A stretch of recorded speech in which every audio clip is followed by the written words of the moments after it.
দুপুরবেলা ভাতের সাথে এরকম একটা ফুলকপি ভাজি আর নিরামিষ, সাথে আবার একদম দেশি পুঁটি মাছ ভাজা থাকলে আর কি লাগে বলুন তো। আসসালামু আলাইকুম guys, Falguni blog and recipe চ্যানেলটিতে আপনাকে স্বাগতম। আজ আমি দুপুরের মেনুটা আপনাদের সাথে শেয়ার করব। তার জন্য আমি প্রথমেই রান্না করব ফুলকপি ভাজি। তো আমি প্রথমে তেলে পেঁয়াজ আর রসুন দিয়ে ভেজে নিলাম।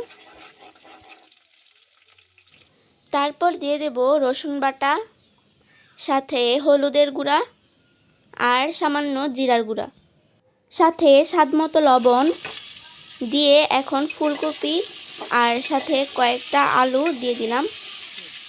দিয়ে এবার ভালোভাবে নাড়াচাড়া করে দেব।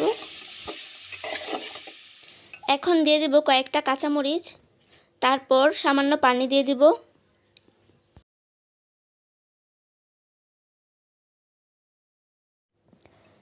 তারপর ঢাকনাটাকে দিয়ে দিব।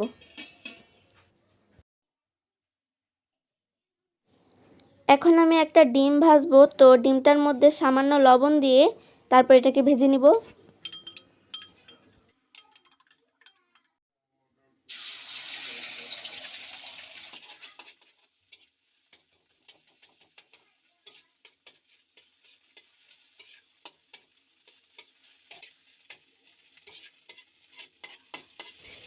ডিমটাকে একদম ভালোভাবে ভেজে নিব।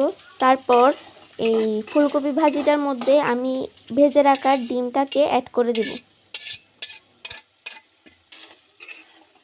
এটাকে একটু ভালোভাবে নেড়েচেড়ে সাথে কয়েকটা টমেটো কুচি অ্যাড করে দেব। আজ দুপুরের মেনুতে কিন্তু পুঁটি মাছটাও থাকবে, তো আমি এখানে একদম দেশি কয়েকটা পুঁটি মাছ নিয়েছি। এখন এগুলোকে আমি ভেজে নেব। ওই যে কথায় আছে না, মাছে ভাতে বাঙালি, তো মাছ ছাড়া কি আর চলে না। তো বড় মাছ তো সবসময় খাওয়া হয়, কিন্তু ছোটো মাছ অতটা খাওয়া হয় না। তো সেই জন্য একদম দেশি কয়েকটা পুঁটি মাছ নিয়ে ভেজে নিয়েছি। আমার ভাজা কিন্তু শেষ, এটাকে আমি উঠিয়ে নিয়েছি। এখন ঢাকনাটাকে উঠিয়ে দেখব। আমার ফুলকপি ভাজি কিন্তু রান্না শেষ। এখন আমি কয়েকটা ধনিয়া পাতা দিয়ে তারপর এটাকে উঠিয়ে পরিবেশন করব। তো গাইস, আজকে দুপুরের মেনু হচ্ছে ফুলকপি ভাজি আর হচ্ছে পুঁটি মাছ ভাজা। তো গাইস, আজকের দুপুরের মেনুতে কিন্তু নিরামিষ রান্নাটাও ছিল, কিন্তু এটাকে আমি একটা এক্সট্রা ভিডিওতে দিয়েছি।